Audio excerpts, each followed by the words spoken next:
Estamos de volta com a Ação Nacional. Hoje estamos falando sobre os Santos Negros da Igreja Católica em comemoração ao Dia da Consciência Negra, data tão importante de um povo que se mantém na luta contra o racismo e a igualdade social. E eu recebo o professor historiador Rafael Tonon.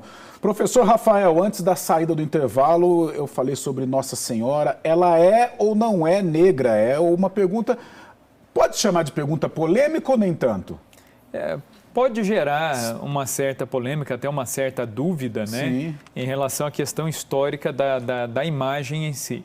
A pessoa, né, de Maria Santíssima, mãe de Jesus, nós sabemos, né, que Jesus e Maria são judeus, né? Então, quer dizer, em termos de traços físicos, cor da pele, Maria e Jesus são como os judeus de hoje em dia, né? Então, os traços físicos são muito semelhantes, né, aos de hoje em dia. Então, não era negra, de fato, Cristo também não, porém, no Brasil, e não só no Brasil, isso é interessante, há em vários lugares do mundo uma grande devoção às Madonas negras, às imagens negras de Nossa Senhora. Sim. Isso é um fenômeno muito interessante. Na França, nós temos o caso de Rocamadour, né, que é uma imagem medieval de Nossa Senhora com o menino Jesus no colo, é uma imagem negra. A imagem de Nossa Senhora de Montserrat, na Espanha, também é uma imagem negra, né, que é curioso. Nossa Senhora aparece na Espanha, numa gruta, numa região onde a imagem aparece na gruta, numa região tomada pelos muçulmanos migrantes da África, que eram de pele mais escura. Então, é interessante como que estes sinais divinos, eles dialogam com a realidade do local. E a igreja sempre entendeu isso. A igreja, quando ela vê um sinal, a aparição de uma imagem, algo inexplicável, a igreja tenta ler o que Deus quer dizer com isso. Então, Nossa Senhora do Montserrat, na Espanha. O que isso quer dizer? É uma região onde as pessoas eram de pele mais escura e Nossa Senhora aparece desse jeito. Então, é a Virgem Maria que, como mãe, vem ao encontro de seus filhos e dialoga com seus filhos do modo como seus filhos irão entender. E no Brasil não foi diferente. 1717, que foi quando a imagem foi tirada das águas no Rio Paraíba, nós estamos em pleno vigor do sistema colonial brasileiro, né, em que a base da economia brasileira nessa época era o quê? A mão de obra escrava, ainda mais no Vale do Paraíba, Sim. que é onde a imagem aparece, né, as grandes fazendas de café, os engenhos e tudo mais, e Nossa Senhora aparece ali, né, numa imagem enegrecida, né. Pela análise da imagem, né, foram feitas várias análises na imagem original. Eu, pessoalmente, eu tive a oportunidade de ver a imagem original uma vez. Em 99, eu fui seminarista da Congregação dos Redentoristas, então, na época que eu estava no seminário, eu cheguei a ver a imagem uma vez e é possível ver na imagem original que ela não tem uma pigmentação uniforme. A imagem ela é manchada. Quando a gente olha do nicho, por conta das luzes, até do dourado que tem no nicho da imagem na Basílica, então não dá para ver muito esses detalhes, ela está coberta pelo manto, mas olhando mais de perto dá para ver que a imagem ela tem uma cor café mais escura, né, um marrom mais escuro, ela é mais enegrecida, mas há sinais de uma pigmentação e provavelmente Nossa Senhora Aparecida, a imagem dela, que é uma imagem da Virgem da Conceição, ela deveria ter o mesmo padrão de pintura utilizado nas imagens portuguesas, né, que é o branco e o azul, típicos da Imaculada Conceição, e o grená, o vermelho grená por dentro do manto, que era típico. Então, até análises feitas por especialistas do MASP nas décadas de 50, 60 e depois na restauração pela qual a imagem passou depois do atentado de 1978, quando ela foi quebrada, essas análises todas concordam que ela possuía uma pigmentação e essa pigmentação ela foi perdida por vários motivos. Primeiro, a exposição ao lodo do rio, né, a água. Essa imagem ela deve ter ficado muito tempo debaixo d'água, né? Não se sabe quanto tempo exatamente, mas dá para supor que é bastante tempo pelo seguinte, a imagem ela é de estilo seiscentista, então ela foi feita no século anterior e foi encontrada no início do século XVIII.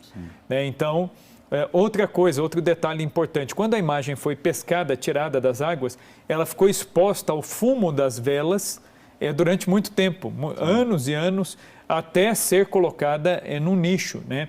A imagem ela ganha um nicho com vidro, com vidraça, somente em 1745. Então ela vai ficar vários anos exposta e mesmo em 1745 a imagem era tirada do nicho com grande frequência e sempre iluminada com velas de cera de abelha, com vela convencional ou com lamparinas, né? Então isso contribuiu para o escurecimento da imagem. Essa é a explicação técnica. Tá. Agora, a visão espiritual que a igreja entendeu e que as pessoas antes, né, até que a igreja de maneira oficial desse a sua palavra, as pessoas simples, as pessoas pobres que iam rezar diante da imagem de Nossa Senhora já entenderam. A Virgem é negra, né? Como o povo brasileiro é uma imagem mestiça, né? Nós podemos dizer, né? É uma imagem que reflete aquilo que é o povo brasileiro. Em primeiro lugar, porque a imagem tem alguns detalhes que não são comuns nas imagens da Virgem Maria. O primeiro detalhe é que a imagem de Nossa Senhora Aparecida está sorrindo, né? Geralmente nós vemos Nossa Senhora numa postura mais piedosa, uma postura mais séria, imagem, até, né? E geralmente, né, quando nós olhamos para a imagem de Nossa Senhora Aparecida, ela é uma imagem encantadora nesse sentido de que nós a vemos sorrindo. Eu me lembro que quando eu me deparei com a imagem original, isso me chamou muito a atenção porque a imagem de Nossa Senhora ela descobre os dentes da frente, dá para ver os dentinhos, né, da imagem, né? Nossa Senhora sorrindo, um sorriso largo, né?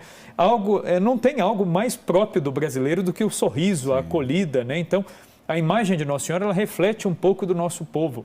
E é uma imagem negra, né? Que reflete a cor do nosso povo, que é um povo que foi se misturando, né? São os europeus, são os portugueses, os índios e os negros, né? É essa mistura de raças que fez o Brasil e está refletido na imagem de Nossa Senhora Aparecida. Então, a imagem de Nossa Senhora Aparecida, nós podemos chamar de a imagem da tolerância, né? É a imagem que reúne tudo e todos numa única figura feminina, materna, da Mãe de Deus e Nossa Mãe. E você vai ao encontro de um momento tão turbulento que nós estamos vivendo, né? Exatamente. E nada como citar essa imagem, essa definição que você deu sobre Nossa Senhora. E permanecendo nesse assunto, professor, a coroa usada por Nossa Senhora foi presente da Princesa Isabel? Isso, a coroa de Nossa Senhora Aparecida, ela foi doada pela Princesa Isabel como pagamento de uma promessa, né? A Princesa Isabel ela era estéril, né? Então já nos primeiros anos de casamento com o Conde D, havia expectativa, né? Dom Pedro II, os filhos homens dele morreram. Havia uma expectativa de que houvessem herdeiros homens e não houveram, né? Então quem sobreviveu foram as duas princesas, a Princesa Isabel e a Princesa de Joinville, né? Que é irmã da Princesa Isabel. E a Princesa Isabel seria a herdeira natural do trono brasileiro. E é curioso que a Princesa Isabel, já nos primeiros anos de casamento, havia até uma pressão, né, quando uma princesa se casava, de que gerasse herdeiros, ainda mais herdeiros homens. E os anos foram passando e nada de herdeiros. E isso causava, numa situação de monarquia, a ausência de herdeiros, ela causa uma instabilidade, inclusive política, né, dentro do país. Sim. Então imagine o desespero dessa mãe que procurou todos os recursos, tratamentos médicos, etc. e tal. E aí, numa dessas buscas, a Princesa Isabel vai para as águas termais de Caxambu, né, na época, e vai ali para descansar e fazer o tratamento com as águas. E dali ela resolve ir até Aparecida, né? Caxambu está no sul de Minas, então ela vem de Caxambu para Aparecida, onde ela recebeu um conselho, né, de visitar Nossa Senhora e pedir a Nossa Senhora essa graça, e ela acata esse conselho e vai e pede a Nossa Senhora Aparecida essa graça. E aí é curioso que, chegando em Aparecida, a família real brasileira, isso é um detalhe importante, desde Dom Pedro I até antes, até Dom João VI, eles eram pessoalmente contra a escravidão. Tanto é que a família real a portuguesa e a brasileira, eles não admitiam escravos, né? Eles tinham muitos negros que trabalhavam, mas como funcionários assalariados, né? Então, pessoalmente, eles não admitiam. Só que aí tinha um problema, né? A monarquia era constitucional. Então, não eram eles que criavam as leis, eram os deputados. E quem eram os deputados? Majoritariamente eram os fazendeiros, que eram a parte interessada na escravidão. Então, a lei nunca saía, né? Dom Pedro I quis e não conseguiu. Dom João VI ficou com medo de tocar essa ideia.